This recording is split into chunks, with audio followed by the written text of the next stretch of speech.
All right, my friends. Let's see, let's get this started today. And it seems like I am having a nice little echo. Hopefully that's just on my side. Let me check in here really quick.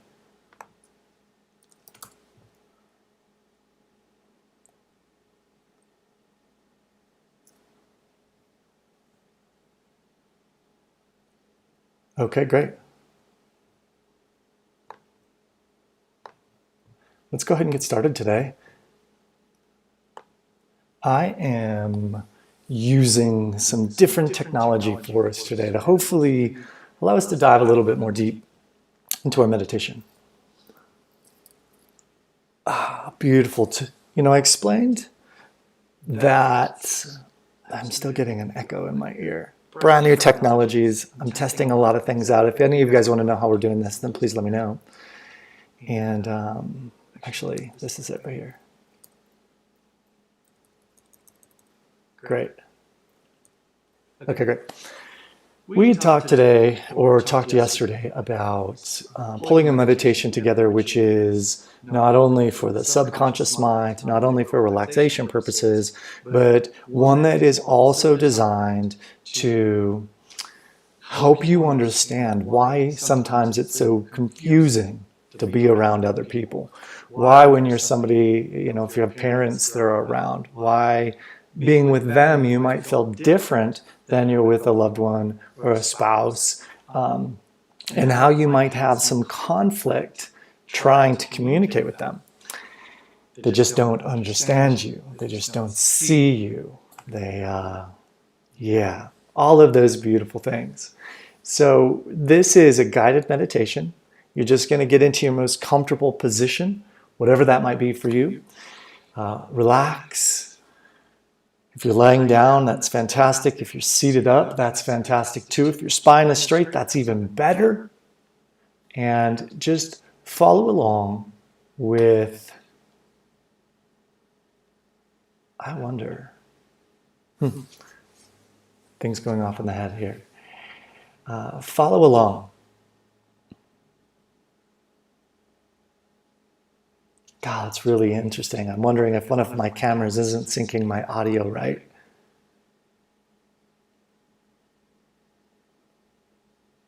Can you guys bear with me for 1 second? I'm going to test something.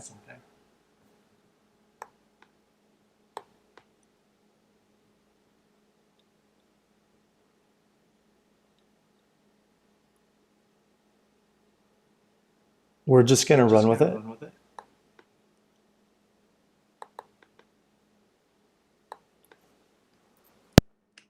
I'm going to run with this.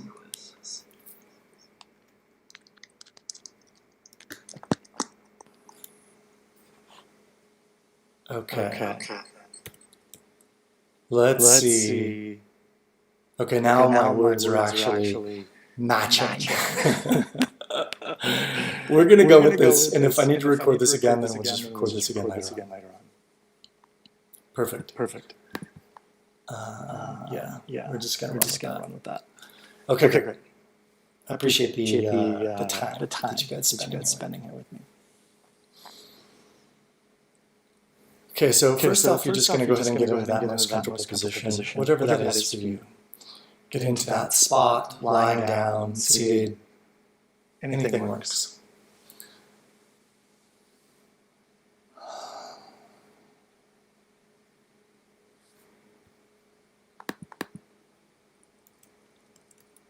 Test. Guys, I really don't know if we're streaming sound.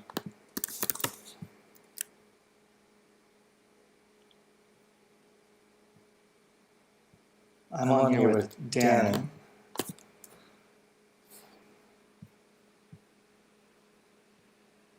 Let me reply. I'm on Facebook really quick.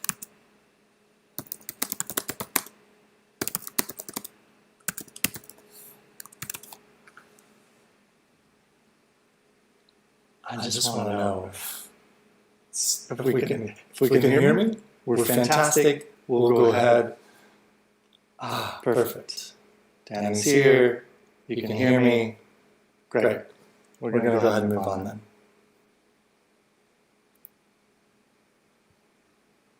Okay, we're here.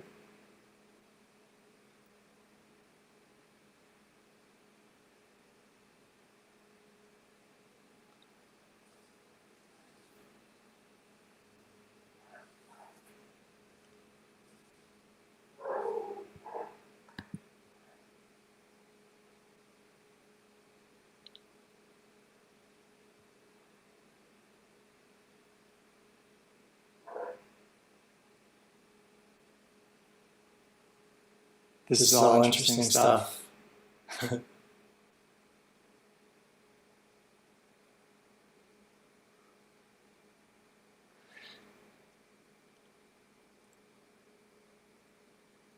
If I need to make a change, I'll make a change really quick.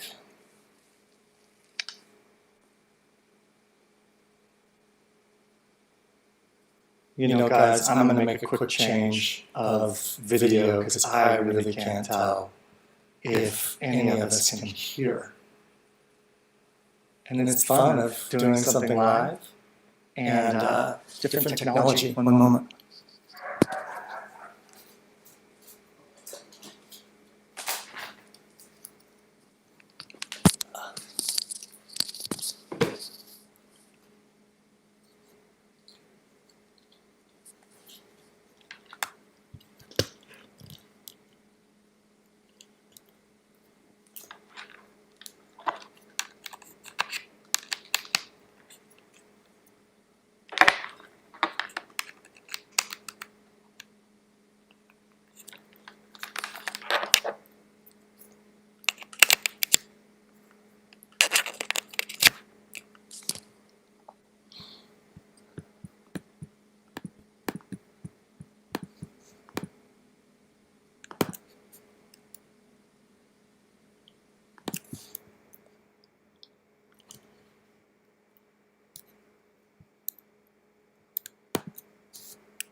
Cool. Okay, guys, I know this will work.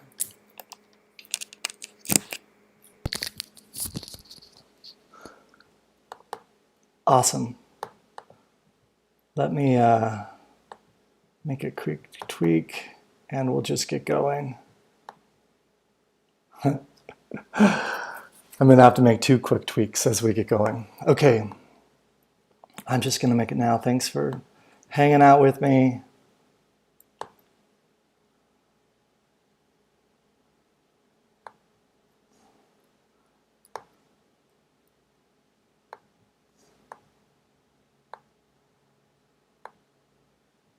Okay, cool. We now know that we are operational. For sure. Okay, great. We're just going to go. Sound good, guys? This is actually a pretty good dialogue to have of why some of these things that we do make sense. Why we do specific styles of meditation. Why don't we let all of those seemingly stressful scenarios get to us? I'm on a Facebook Live, a YouTube, Twitch, and someplace else, Periscope, in the moment, without knowing if things were working 100% or not. That can be pretty stressful in a pretty stressful environment. So one of the great purposes of us doing this is, well, we just changed out technology. The thought process is, should we just kill the whole meditation and start over? And you know what? In reality, none of these things really make a difference. I mean, it's cool to let things run really straight. I would have preferred that, we just ran beautifully. But we didn't. We had some problems. We're fixed and we're get going. Cool. Now, coming back to our practice. Today, what I'd like you to do, camera, geez, focus in, will you? There we go. One more thing. Okay, good. That one's killed too. Let's go back and get into that most comfortable position. And do a little stretch out if you can. Taking a deep breath in. And starting to just let go of the last couple of minutes, the last moments, the last few hours. And when you're breathing in through your nose, and this time try to see if you can hear the sound the oxygen makes as it goes over your nose.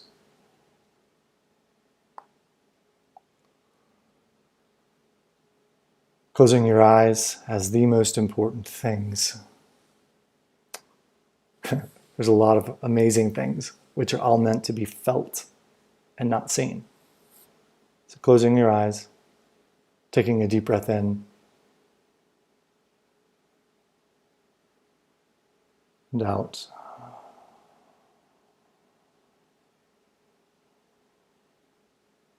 Another one in.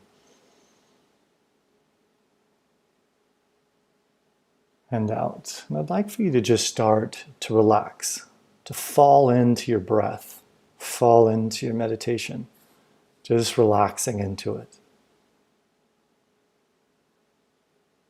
Allowing yourself and your imagination to run wild with us as we go through this next 10 minutes, 15 minutes,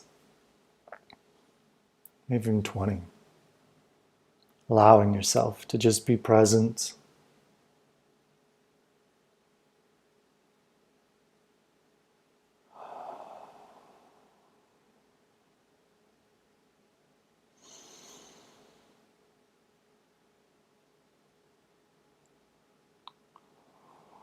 And I'd like for you to just start to use that unlimited power of your mind, your imagination.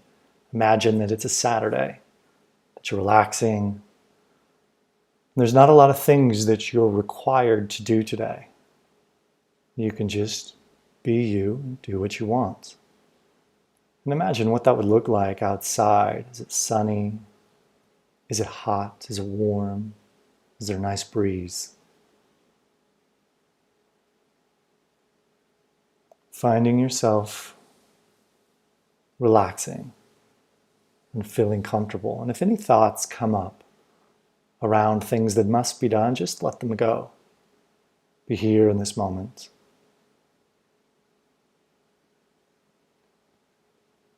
And as you start to relax, you start to think, you know, what I'd really love to do today is go to a movie, a cinema, in one of those big movie plexes that have 10, 20 different theaters. It sounds like an interesting thing to do today. And so using your imagination, you're going to walk out of your house or wherever you're at right now, get in your transportation and travel to a cinema and fast forward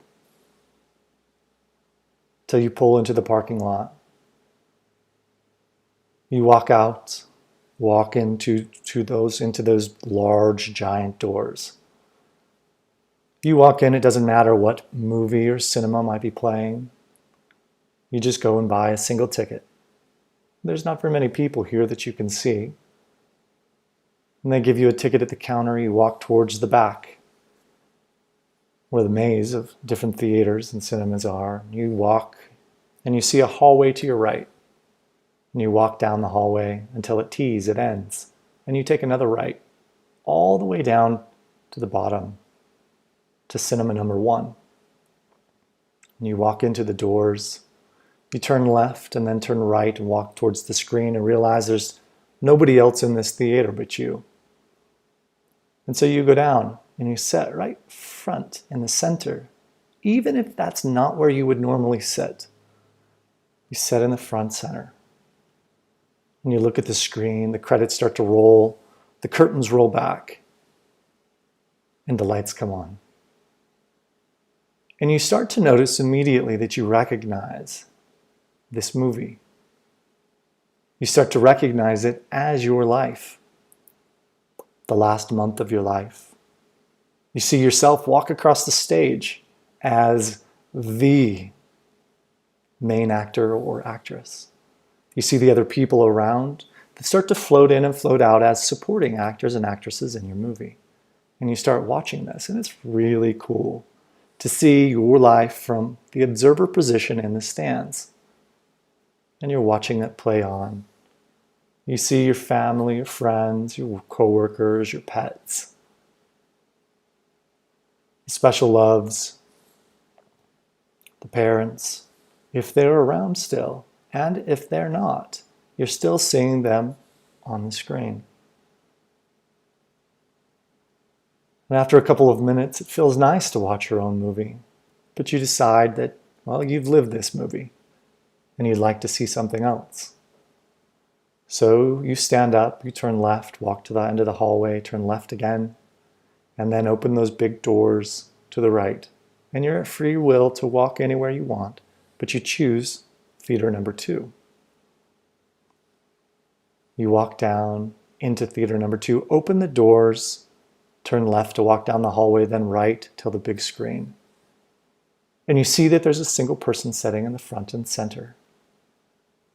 And it's dark, but you want to walk down and sit next to them. And you walk all the way down. You sit on the left of them and sit down. And immediately you recognize this person. Yet they don't acknowledge you, they don't feel you, they don't see you. They're watching the movie. And as you watch the screen, you realize that you're sitting next to your mother. Perhaps your grandmother, your auntie, your stepmother, the woman that helped raise you. And you see her on screen. Except she doesn't look the way that you normally see her. You look at your mother sitting next to you, you look back at the screen and realize that you're watching the projection of your mom. How she sees herself, not how you do. And you watch her life, and perhaps it's many years ago. She's much younger. You see your father walk across the screen, and he doesn't look the same either. He doesn't look like the person you know. And you're realizing you're watching the projection of your father through your mother's lens. How she sees them. This is her movie after all. And you see other people in your life, and they look slightly different, and then you walk across the stage of your mother's movie as the supporting actor or actress. But that's not you. It's not how you see you. It's how she sees you. Maybe a little younger as a child, maybe more naive.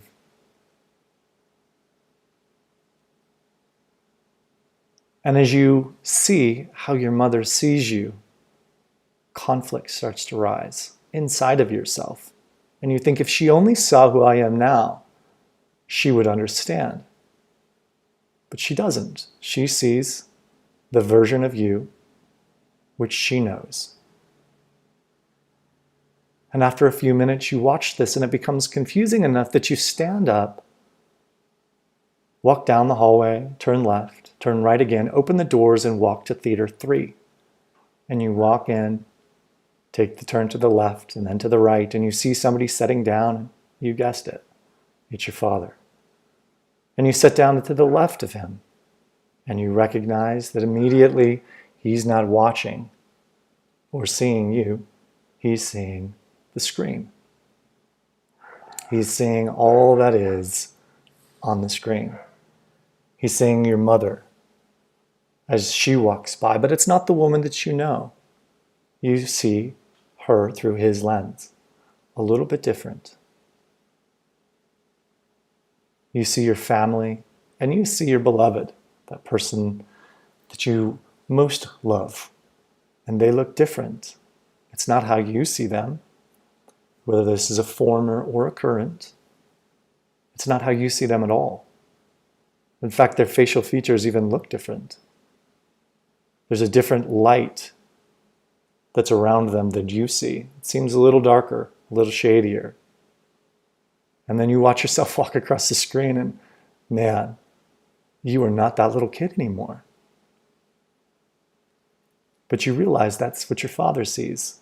Every time he sees you now, he sees you in this lens. And it gets to be frustrating. You love this man, whether he's here in this life now or not. You love this man, and you respect this man's vision, but it's not your vision. And it gets a little frustrating. If he could only see me now, if he could only see what I see, he wouldn't think of me this way anymore. And you stand up and you walk out. Take the hallway to the left, open the door to the right, and walk into the next theater. And you walk in and you see your favorite grandparent, and you sit down next to him or her, and you watch a black and white movie roll across the screen, and you see your parents. They don't look anywhere near what you know them as. They're more naive. They're younger. There's an air around the movie that you feel where the grandparent knows best for your parents. And you can see them as they interact with you, and they know what's best for you. And it all gets a little confusing because even your grandmother has a different version of you that she sees, or your grandparent that she sees of you. They see someone who is not you anymore, and perhaps never was. It's just a vision of that being, which is represented by you. And it gets confusing, it's a little infuriating, and you start to wonder, who am I really? And why can't they see who I am? They only see who they think I am. And if they could only see me now, as I am, they would understand. And it gets so confusing that you start to wonder who you are yourself. It's like having static over yourself because there's so many different opinions of who you are and what you will be or who you can be. That it becomes a little confusing that you walk out and after 5 or 10 different theaters, you start to feel even more staticky than before. Why can't they see me? Why don't they see me as the lead actor or the lead actress? This is, after all, my life, and they're in my life.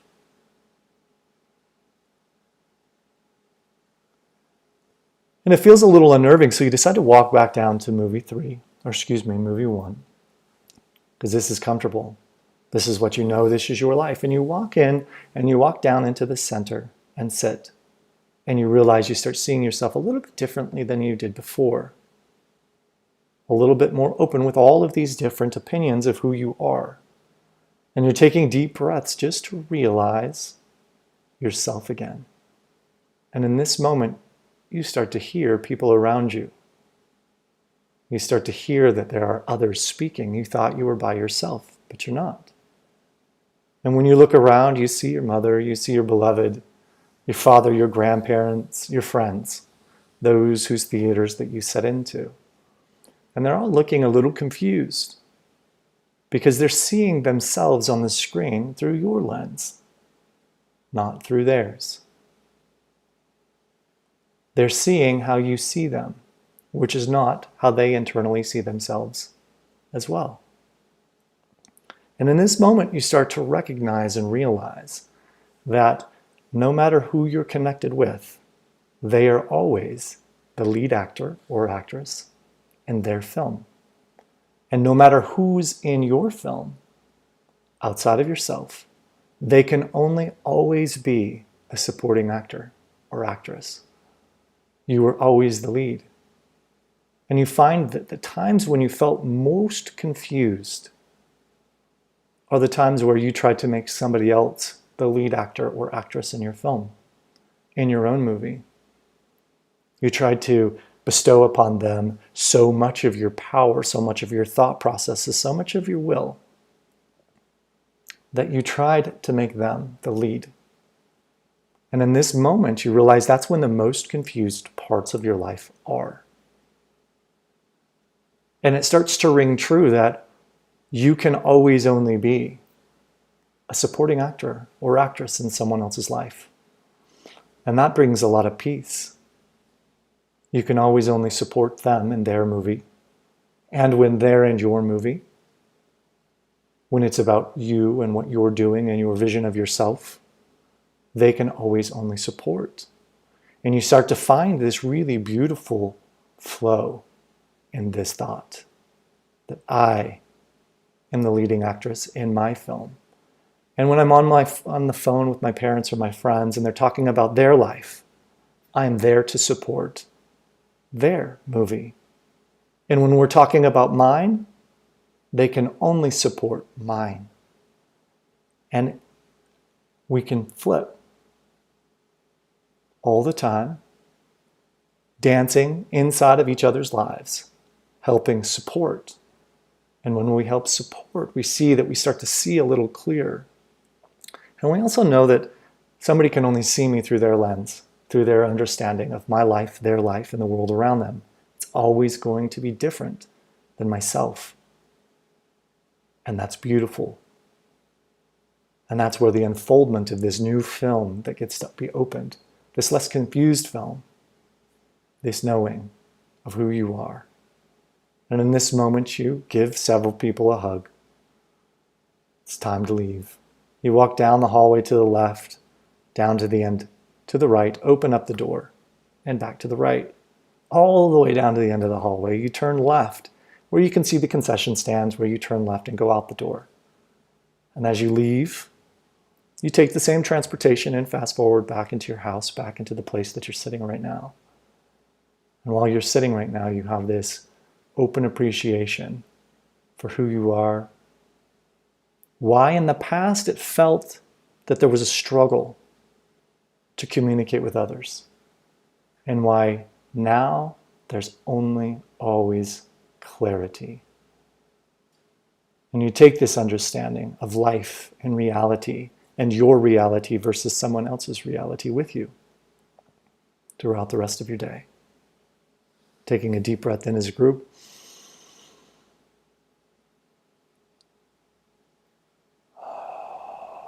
Exhaling. And one more. My friend, I dearly appreciate you for being on with us today. Whoa.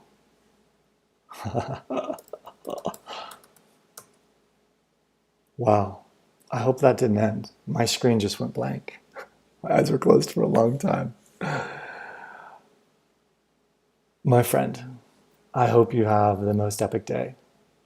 That life is beautiful, that you take these lessons with you, and that you can impact people in a more glorious manner, knowing how things are and how things operate. I appreciate you. I love you. Thanks for being on, whether we had technical glitches or not. I appreciate you. I love you. And I'll talk to you soon. It did cut us off.